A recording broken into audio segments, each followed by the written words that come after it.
Bismillahirrahmanirrahim. Assalamualaikum warahmatullahi wabarakatuh. Alhamdulillahirabbil alamin. Kita masih bertemu kembali dalam acara Petasan Podcast edisi akhir pekan. Insyaallah dalam keadaan sehat dan semangat selalu. Betul sekali, Pak Nurdin. Ya. Tema hari ini tentang apa sih? Tema hari ini kita akan mengajak Bunda Pipiran di rumah, yaitu tentang bijak bersosial media. Nah, mengenai kata bijak bersosial media, di sini sudah ada dua bintang tamu yang sangat luar biasa. Kalau kelas 8 dan kelas 9 tentunya pernah bertatap muka secara langsung. Betul. Khusus modal people di rumah, apalagi kelas 7 mungkin ingin berkenalan nih. Coba. Boleh dong dari sebelah kanan saya? Silakan. Oke, halo, assalamualaikum warahmatullahi wabarakatuh, modal people semua. Perkenalkan, saya Ibu Nidia Eka Pratiwi, biasa dipanggil Ibu Dia.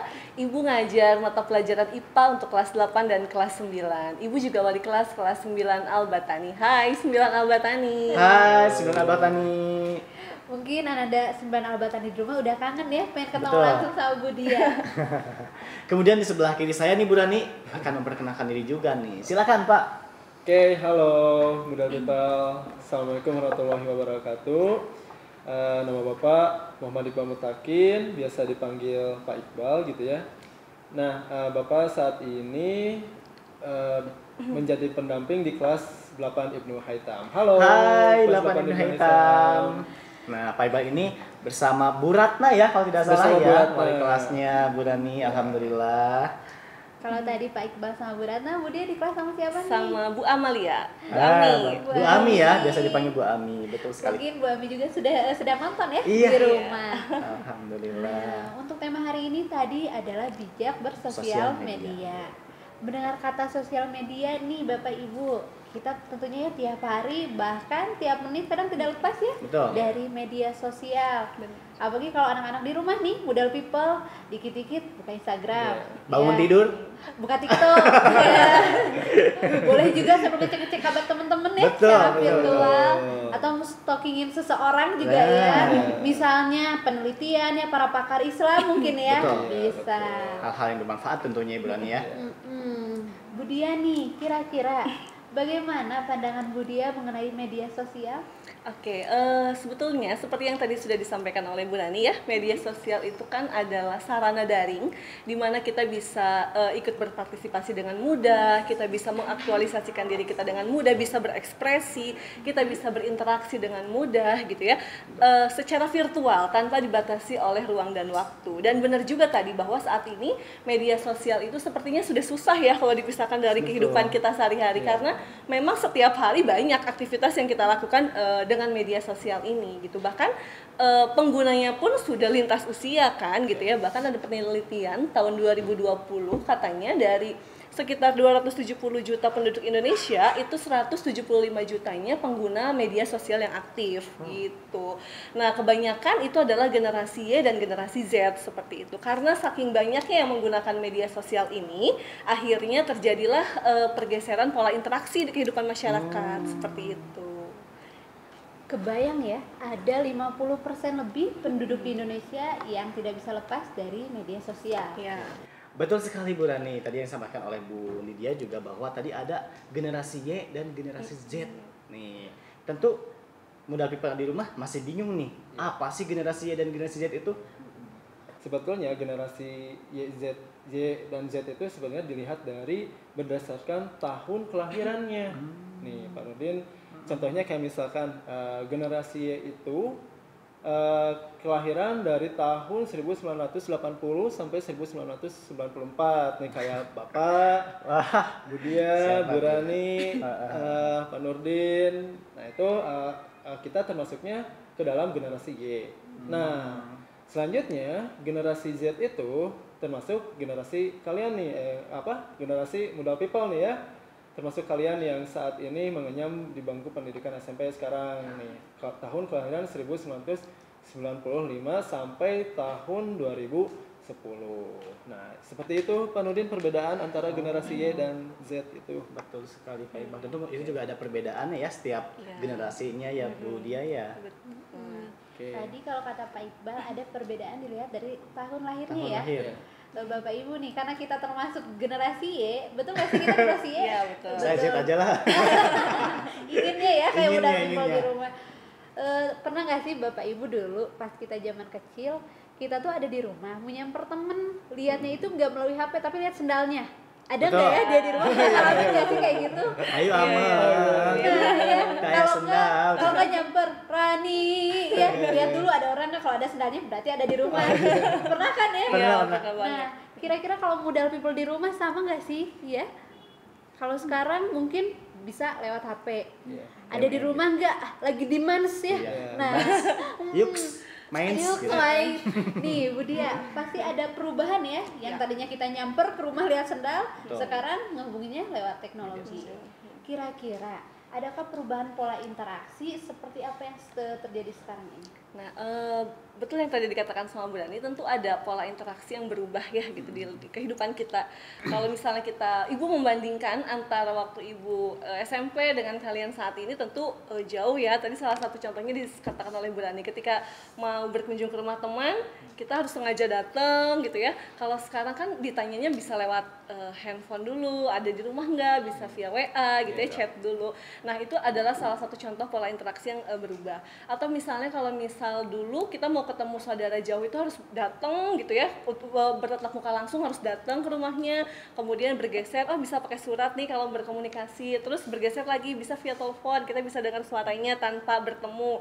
Sekarang walaupun jaraknya jauh gitu ya, tapi kita bisa tetap bertemu gitu. Lewat apa? Salah satunya lewat media sosial gitu. Kita bisa video call, bisa telekonferensi seperti itu. Kemudian kalau misalnya dulu kalau kita mau beli sesuatu misalnya harus datang ke tokonya langsung. Betul. Kalau sekarang dengan adanya internet dan media sosial mungkin gitu ya, kita juga bisa belanja online dari rumah, nggak perlu datang ke tokonya langsung. Iya. Itu mungkin Tinggal gini ya Bu ya. Iya, tinggal cari Pencet. mana yang mau dibeli gitu ya, kemudian Betul. nggak harus langsung datang ke tempatnya seperti itu. Itu mungkin salah satu contoh-contoh pola interaksi yang bergeser di kehidupan masyarakat saat ini karena adanya media sosial seperti itu. Benar juga ya, kalau dulu membutuhkan waktu yang cukup lama ketika kita misalnya mau ketemu atau Betul. menghubungi seseorang, bisa lewat kendaraan kalau jauh, kalau dekat bisa ke rumahnya. Tapi dengan adanya perubahan teknologi, interaksi pun jadi lebih mudah. Yang jauh jadi semakin dekat, yang dekat biasanya malah lebih pasif ya, sekarang malah aktif ke medsosnya masing-masing. Tapi jangan sampai seperti itu ya, Iya, yang jauh jadi betul, dekat, yang betul. dekat malah terasa jauh. Iya, dan itu media sosial ini kerasa banget kali ya manfaatnya, apalagi di masa pandemi seperti sekarang. Kalau Ananda biasanya identik sekolah itu harus datang ke sekolah gitu ya, belajar, ketemu langsung sama teman-teman, sama guru-guru di sekolah. Tapi sekarang dengan adanya media sosial tentu sangat membantu ya gitu. Betul. Ananda semua bisa tetap belajar dari rumah dengan berbagai media sosial yang ada seperti itu. Betul sekali. Berdasarkan tadi perbedaan serta manfaat tadi ya sekilas oleh Bu Dia, apakah ada manfaat lain? Ada tambahan manfaat kita di generasi Y dan Z? Oke, sebetulnya media sosial itu kan sebetulnya banyak banget nih manfaatnya tadi setelah yang disampaikan oleh Bu Dia. Seperti kita bisa berbelanja secara online tanpa menempuh jarak tertentu gitu ya. Terus kita juga bisa melakukan pembelajaran secara daring seperti kondisi pandemi seperti ini.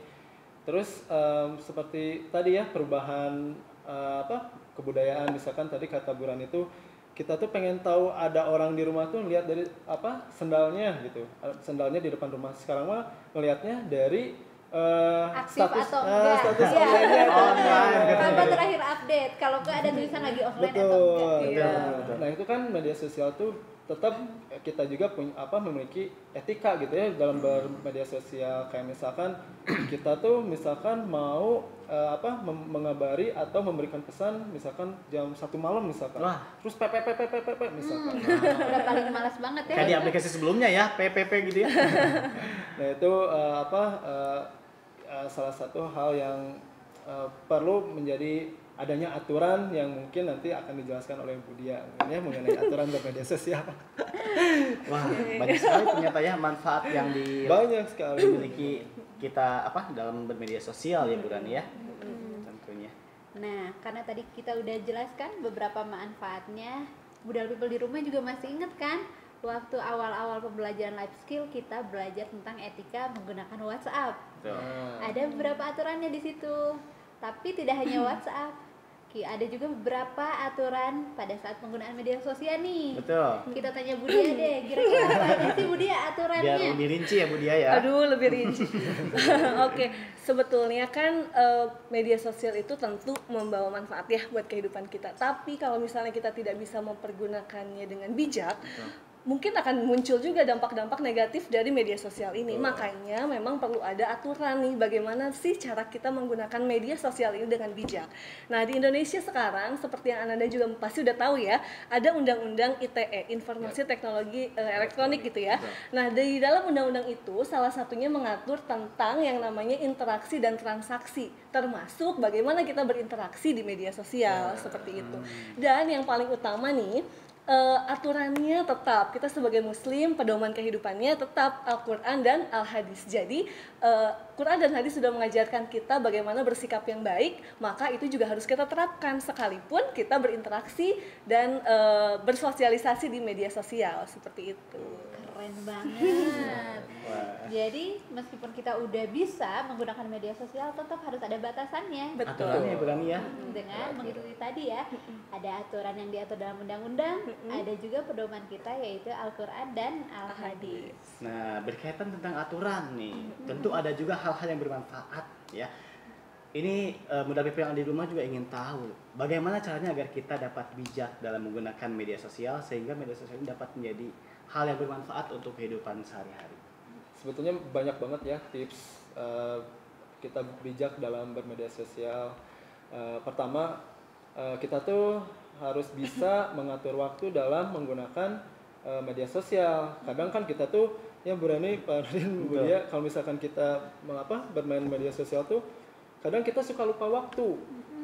Kita tuh kadang kalau misalkan nggak lihat jam terus kita keasikan misalkan nge-scroll down Instagram atau nge-scroll Tokopedia, YouTube, kan kadang kita suka lupa waktu. Nah itu kita harus bisa mengatur waktu lebih bijak lagi. Terus itu salah satunya. Terus kita kalau misalkan kadang kalau misalkan kita lagi galau misalkan atau lagi bete misalkan, terkadang kita tuh suka mengupdate atau kita tuh suka curhat di media sosial. Sebetulnya tidak ada yang salah, hanya saja kalau misalkan kita curhatnya terus sampai privasi kita diunggah gitu ya, diupdate terus-terusan, nanti kita ranah privasi kita, malah terbuka. Nah, itu yang bahaya. Itu yang kita harus lebih mempelajari lagi, harus lebih bijak lagi menggunakan media sosial. Betul yang tadi dikatakan Pak Iqbal ya, harus tahu waktu gitu ya. Terus yang paling penting juga jangan sampai kita mengupload gitu ya identitas pribadi, misalnya alamat rumah sejelas-jelasnya misalnya, atau nomor handphone gitu ya. Nah itu jangan sampai, atau misalnya nanti kalau udah punya KTP, nomor KTP-nya di upload di media sosial. Nah itu juga jangan sampai, karena memang betul khawatirnya nanti disalahgunakan oleh pihak-pihak yang kurang bertanggung jawab seperti itu. Jadi betul tadi kata Bu Rani juga, kita juga harus punya privacy ya gitu, jangan sampai semuanya diumbar di media sosial gitu. Terus juga di media sosial ini kan kita bisa cari informasi banyak banget ya. Gitu. Apa aja bisa kita cari di media sosial ini, di internet, atau misalnya kita dapat informasi di Instagram, di YouTube, banyak lah gitu pokoknya. Nah informasi ini juga harus benar-benar kita olah, jangan sampai kita dapat informasi kemudian kita telan aja informasinya gitu gitu ya, kemudian kita sampaikan lagi ke orang lain. Nah itu juga jangan sampai, khawatir nanti kita jadi malah menyebarkan hoax ya, berita yang belum tentu kebenarannya. Jadi kita juga tetap kalau misalnya nemu informasi di media sosial harus cek and recheck lagi gitu ya. Betul nggak nih beritanya? Seperti itu, jangan sampai asal terima kemudian asal sebarkan, itu juga bahaya seperti itu. Wah, banyak sekali ya tips dan trik manfaat tentunya untuk media sosial juga. Oh iya Pak Nurdin, motong deh. Boleh. Satu lagi ya. Silakan, masih ada ya? Ada lagi juga nih, karena misalnya kita seringnya komunikasinya via WA nih sekarang gitu ya. bahasa yang digunakan ketika kita berkomunikasi via media sosial, WA misalnya contohnya, itu juga harus diperhatikan. Betul. Jangan sampai kita berbicara kata-kata yang nggak sopan, misalnya kata-kata yang kasar, Betul. gitu ya, menyakitkan, menyinggung orang lain seperti itu. Itu juga tidak boleh gitu. Jadi tetap walaupun interaksinya tidak langsung gitu ya, hanya dengan media sosial, tapi etika-etikanya tetap harus dipegang teguh gitu. Betul. Jangan sampai jadi nggak punya etika dan jadi seenaknya gitu Betul, komunikasinya seperti Wah, itu. banyak sekali ya tips dan trik dari yang disampaikan oleh Pak Iqbal bersama Bu Dia juga. Ada satu yang harus diperhatikan juga nih, khususnya untuk middle people yang masih dalam usia apa ya, kegalauannya masih rentan ya Bu Rani ya. Belum Makanya stabil belum kali ya, stabil. usia adaptasi dari misalnya anak-anak menuju remaja. Itu generasi Z ya, termasuk generasi Z ya Pak Iqbal ya. Ya betul kita. Seperti curhat, apa-apa dicurhatkan. Kalau sedih, aduh aku lagi sedih gitu kan. Ya, jangan ya. Cukup dalam hati aja dan berdoa kepada Allah ya. Iya, dan Mudah-mudahan. konten-konten yang mau disebarkan juga tentu harus positif ya, nggak boleh asal-asalan pornografi atau berbau sara, itu Ya, juga nggak wah. boleh seperti itu. Kalau dilihat nih tadi jawaban Pak Iqbal dan Bu Dia, berarti meskipun kita sudah bisa menggunakan media sosial, jika dalam keadaan galau atau emosi usahakan kayaknya jangan deh untuk update status dulu ya, apalagi kemarahan atau kebencian terhadap Apalagi temen itu. nih ya, malah nanti malah mengundang masalah baru Iya, ya. Kalau tadi sih saran dari Pak Nurdin, mending kita curhatnya sama Allah aja Iya. deh. Nah, Betul sekali. tadi ada beberapa aturan mengenai penggunaan media sosial. Bu Dia, bisakah kita memilih untuk tidak menggunakan media sosial karena aturannya cukup banyak nih ya? Betul, Bu ternyata. Dia. Iya. Mau nggak ya kalau kita ninggalin media sosial gitu aja? Nah, kalau kita disuruh milih nih, bisa nggak ya kita meninggalkan media sosial secara total gitu, sama sekali nggak pakai media sosial? Rasanya akan sulit ya. Apalagi kehidupan kita sehari-hari juga tentu sering bersinggungan dengan penggunaan media sosial.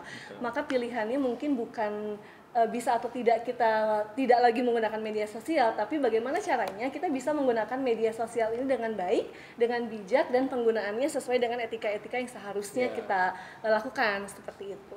Dan kontrolnya sebenarnya ada di diri kita sendiri mungkin ya, karena gini, kalau misalnya kita kan pasti tahu ya mana yang salah, mana yang benar, mana yang baik, mana yang nggak baik. Ananda semua juga pasti sudah bisa membedakan hal itu gitu. Dan kalau misalnya kita melakukan sesuatu yang salah, sesuatu yang tidak seharusnya, biasanya jadi nggak tenang ya. Betul. Jadi nggak tenang gitu, jadi kepikiran gitu, karena memang kita tahu itu salah tapi kita lakukan. Jadi sebetulnya kontrol penggunaan media sosial paling besar ada dalam diri kita sendiri sebetulnya. Seperti itu sih kalau menurut saya. Iya, benar juga sih ya. Kalau kita lepas banget dari media sosial, apalagi gawai, pasti akan sulit. Betul. Apalagi ya kadang bangun tidur yang dicari duluan, Gawai. mau tidur, Gawai. Nah, itu dia. betul. Tadi juga ada disinggung juga dari Bu Dia ya, bahwa harus mengontrol diri Iya. gitu ya. Kuncinya mengontrol diri, baru kita bisa mengaktualisasikan di media sosial juga Betul. dengan bijak tentunya ya. Pak Iqbal mau menambahkan? Oke, kalau saya pengen menambahkan apakah kita bisa meninggalkan media sosial. Memang untuk kondisi seperti ini memang sulit ya, betul seperti apa yang disampaikan oleh Bu Dia. Jadi misalkan kita pengen meninggalkan media sosial, nah lalu kita belajarnya melalui media apa dong? Nah, minimalnya kalau misalkan memang kita biasanya sih kalau media sosial itu ada yang membuat kita insecure tuh, sama postingan-postingan orang lain, terus kita tuh merasa Secure. terus-terusan nggak cukup gitu sama apa yang kita miliki. Oh, dia tuh kok bisa lebih pintar dari aku sih, kok dia tuh lebih lebih glowing ya. lebih glowing gitu ya, lebih cakep, lebih cantik. Terus kita tuh terus merasa kurang sempurna gitu ya. Padahal ya sebetulnya untuk untuk menggunakan batas media sosial hanya untuk belajar saja itu mungkin bisa, tapi kalau misalkan menggunakan media sosial total gitu ya, tidak menggunakan media sosial total, tidak sama sekali, itu sepertinya untuk zaman sekarang untuk kondisi seperti ini sepertinya agak sulit gitu ya, seperti itu mungkin. Sulit ya Pak Iqbal ya. Sulit. Betul. Tentu kita harus bijak juga ya dalam menggunakannya Bu Rani ya. Betul sekali. Iya. Alhamdulillah Bu Rin, ternyata kita sudah di penghujung acara nih untuk hari ini ya. Tentunya dengan tadi jelaskan juga tentang media sosial Bu. Nah, jadi untuk menggunakannya tentu kita harus bijak juga dalam menggunakannya Bu Rani ya. Kalau tadi sih ingin tahu gimana caranya, kalian tonton deh dari awal gimana cara bijaksana menggunakan media sosial. Tadi juga sudah dijelaskan ya, ada beberapa aturan, bahkan ada juga kaitannya apapun itu kegiatannya pasti selalu libatkan diri sendiri dan Tuhan. Iya, betul sekali. Muda people di rumah, tadi kita sudah membahas ya mengenai Betul. manfaat menggunakan media sosial, lalu juga ada aturan-aturannya. Ternyata selain aturan yang di negara kita ditetapkan, yaitu Undang-Undang Dasar, kita juga tentunya harus melibatkan Tuhan, Betul. ya. Apalagi ini berbicara dengan media sosial. Adakah Budia aturan yang dijelaskan dalam Islam mengenai kebijakan nih, khususnya jika kita menggunakan media sosial yang terlalu lama bahkan sampai lupa waktu nih? Pada intinya kan bermedia sosial itu maka kita berinteraksi dengan orang lain nih gitu Betul, ya. ya. Kemudian kita juga memilih informasi apa yang bisa kita terima gitu. Jadi ada satu surat Al-Isra ayat 7 katanya, jika kalian berbuat baik sesungguhnya kalian berbuat baik untuk diri kalian sendiri gitu. Jadi berbaik-baiklah ketika menggunakan sosial media, berbijak-bijaklah gitu ya. Gunakan sesuai dengan etika yang seharusnya. Betul Seperti sekali. itu. Karena kita kembali kepada diri juga ya. Tentu manfaat untuk diri sendiri Iya. juga. Betul. Iqbal ya. Sesungguhnya jika kita berbuat baik, Iya, maka maka kita juga akan mendapatkan yang baik pula Baik pula. ya. Amin ya Allah. Maka dari itu kalau misalnya menggunakan media sosial, carilah yang baik-baik. Iya. Jadi dampaknya pun baik juga bagi diri Betul. kita sendiri. Terima kasih Budak People telah menonton tayangan kita dari awal sampai akhir. Tentunya ada pertemuan, ada juga Perpisahan. Untuk menutup acara podcast hari ini kita jargon dulu deh Pak Nurdin. Ayo. Petasan Podcast edisi akhir pekan. Wassalamualaikum warahmatullahi wabarakatuh.